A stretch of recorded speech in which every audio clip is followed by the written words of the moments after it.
الصلاۃ والسلام علیک یا رسول اللہ وعلی آلک و اصحابک یا حبیب اللہ الصلاۃ والسلام علیک یا نبی اللہ وعلی آلک و اصحابک یا نور اللہ۔ میٹھے میٹھے اسلام بھائیوں، وعلی آلک و اصحابک یا نور اللہ۔ سرور دو عالم نور مجسم شاہ بنی آدم صلی اللہ تعالی علیہ وسلم نے ارشاد فرمایا، جس کے پاس میرا ذکر ہوا اور اس نے مجھ پر درود پاک نہ پڑھا، بے شک وہ بدبخت ہے۔ بدبخت یعنی بد نصیب ہے وہ۔ صلو علی الحبیب صلی اللہ تعالی علی محمد صلی اللہ علیہ وسلم۔ کل یہ سوال ہوا تھا، اس کا جواب بھی دیا گیا تھا، پھر سے سن لیجئے۔ سود یعنی انٹرسٹ کو حلال جاننے والا کیسا؟ جہاں وہ کافر ہے۔ فقہاء کرام فرماتے ہیں، بلا کسی اجازت شرعی قتل نفس یعنی کسی مسلم کو قتل کرنا، یا یتیم کا مال کھا جانا، یا سود کو حلال سمجھنا، یہ سب کفر ہے۔ یتیم کا مال کھا جانے کو جو حلال سمجھے یہ بھی کفر ہے، اور یتیم کا مال کھانا تو حرام ہے، بس کو جائز سمجھے تو کفر ہے۔ ہر حال میں گوشت کو حرام کہنے والے کا حکم۔ سوال، اس کے لیے کیا حکم ہے جو یہ کہے کہ گوشت کھانا کسی بھی صورت میں حلال نہیں؟ گوشت کھانا جائز نہیں؟ کچھ گوشت حرام ہے، کچھ گوشت جائز ہے، اور ہر حالت میں حرام بولا جا رہا ہے ادھر۔ یہ جواب مطلقاً گوشت کو حرام کہنا کفر ہے۔ اللہ تعالیٰ کے حلال کردہ کو حرام ٹھہرانا ہے۔ گوشت کھانا کیا سنت نہیں؟ سنت ہے نا بھائی۔ میرے آقا اعلیٰ حضرت امام اہل سنت و شاہ امام احمد رضا خان علیہ رحمۃ الرحمن فرماتے ہیں، نماز کا منکر کافر ہے۔ جو نماز نہیں پڑھتا ہے کافر نہیں ہوتا ہے، مگر نماز کا انکار کرنا کفر ہے، کہ نماز فرض تھوڑی ہے، جو ایسا بولتے ہیں کافر ہو جائے گا۔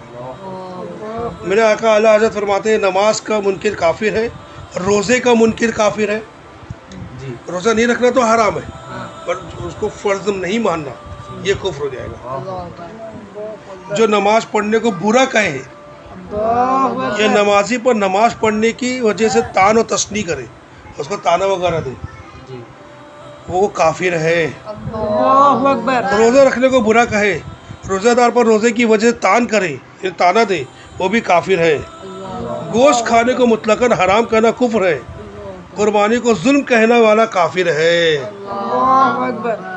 ہم جب جانور کو قربان کرتے ہو، اللہ کے بارگاہ میں عبادت کہلاتی ہے نا، کہ جانور پر ظلم کہلاتا ہے، تو وہ قربانی کو ظلم کہنے والا کافر ہے۔ ان اعتقاد والے مطلقاً کفار ہے۔ پھر اگر اس کے ساتھ اپنے آپ کو مسلمان کہتے یا کلمہ پڑھتے ہو تو مرتد ہے، کہ مرتدین دنیا میں سب سے بدتر کافر ہے۔ ان سے میل جول حرام، ان کے پاس بیٹھنا حرام، بیمار پڑے تو ان کو پوچھنے جانا حرام، مر جائے تو ان کے جنازے کی نماز حرام۔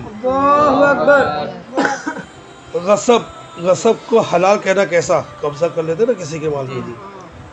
زید نے والد صاحب کے انتقال کے بعد ورثہ کو ان کا حق دینے کے بجائے سارے مال پر غاصبانہ قبضہ کر لیا۔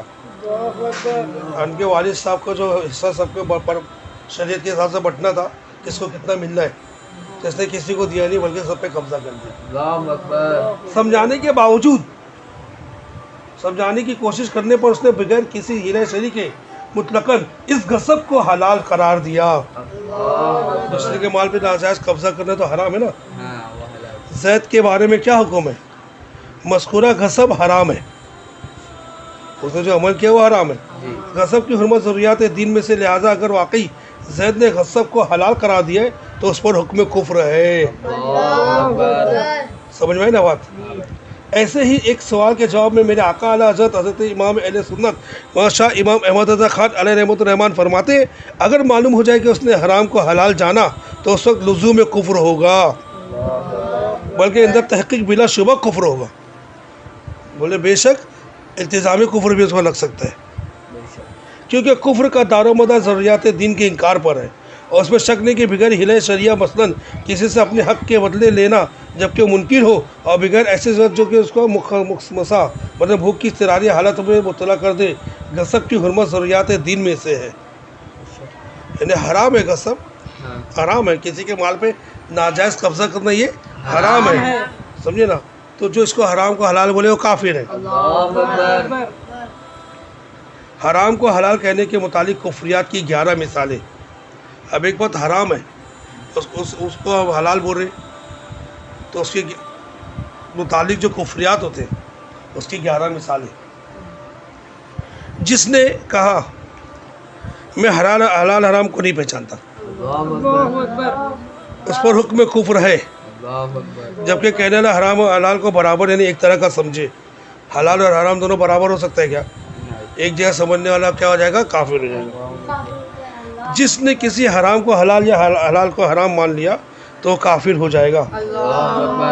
یہ اس صورت میں کہ وہ حرام لذات ہی ہو اور اس کی حرمت دلیل قطعی سے ثابت ہو, یعنی بالکل اس کی حرام ہونا قرآن حدیث سے ثابت ہو, قرآن سے بھی ثابت ہو اور یا حدیث سے متواترہ سے ثابت ہو, تو اس کا انکار کرے گا تو کافر ہو جائے گا. وہ ضروریات دین کی حد تک ہو. رزق کے حرام کھانے کے بعد اس پر الحمدللہ کہنا کیسا؟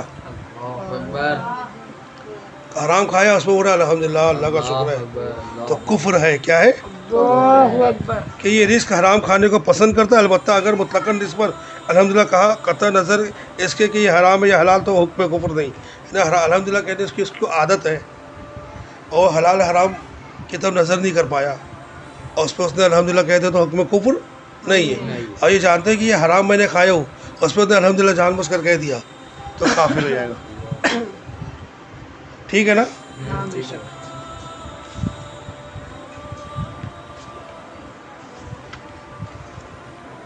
مرد کے لیے ریشم کے حرام ہونے کا انکار کفر ہے. میں تو پوچھا تھا گھر میں پوچھے ریشم کا کپڑا ہے کیا, بولا تھا نا آپ پوچھنے, تو پوچھا یہ ریشم دکھ رہے ہیں نا. مرد کے لیے ریشم کے حرام ہونے کا جو انکار کرے وہ کافر ہو جائے گا. اجازت شرعی کے بغیر کہے کہ فلاں کا قتل حلال ہے, کسی مسلمان کے بارے میں بولا کہ فلاں کا قتل حرام ہے, تو یہ اس نے حلال ہے آدھی حلال ہے, کیا بولا, تو اس پر حکم کفر ہے کہ اس کو شریعت کی طرف سے اجازت نہیں ہے اور پھر بھی پورا حلال ہے. جس نے حرام اجماعی کی حرمت کا انکار کیا, حرام اجماعی مطلب علماء کرام کا اس بات پر اجماع ہے, سب اس بات پر متفق ہے کہ یہ حرام ہے, اختلاف نہیں ہے, سب بول رہے کہ یہ حرام ہے. تو جس میں حرام اجماعی کی حرمت کا انکار کیا کہ حرام ہے وہ, تو اس کی حرمت میں شک کیا تو کافر ہو جائے گا. اس کے حرام ہونے پر جو شک کیا, جیسے کہ سب کے نزدیک شراب حرام ہے, کسی کا کوئی اختلاف نہیں ہے, تو یہ اب اگر اس پہ وہ اختلاف بولے کہ نہیں جائز ہے تو اس کے اوپر حکم کفر ہو جائے گا. یہ شراب ہے, زنا ہے, لواطت ہے, سود وغیرہ. لواطت بھی بہت بڑا گناہ, سود وغیرہ. مرد کے ساتھ ریلیشن قائم کرتا ہے نا پیچھے کے مقام, جو حرام کام کرنے والوں کو بطور تحسین کہے, شاباشی دیتے ہوئے خوش ہو کر تو نے بہت اچھا کیا.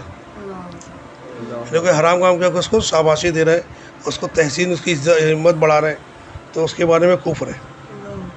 تو نے بہت اچھا, مطلب کسی کے قتل ناحق کیا یا چوری جس نے کیا, نے کوئی بھی حرام کام کیا تو اس نے اچھا, تو کسی نے تو نے اچھا کیا, یہ کہنا کفر ہے. اب لوگ اچھا کیا بولے, چاہے کوئی بھی ایسا ورڈ بولے, اس پہ یہ مفہوم ظاہر ہوتا ہے, یہ سینس ظاہر ہوتا ہے, تو کفر ہو جائے گا. ٹھیک ہے نا؟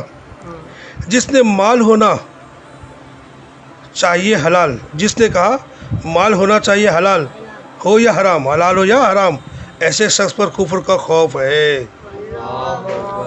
بغیر کسی تعویل کے جس نے کہا حرام میرے لیے حلال ہے, یہ قول کفر ہے. کسی سے کہا گیا تو حلال کھا, اس نے کہا حرام مجھے زیادہ پسند ہے, یہ قول بھی کفر ہے. کسی سے کہا گیا حلال کھا, اس نے کہا مجھے حرام ہی چاہیے, حرام ہی چاہیے, ایسے پر حکم, ہاں حرام ہی چاہیے, ایسے پر حکم کفر ہے. صلو علی الحبیب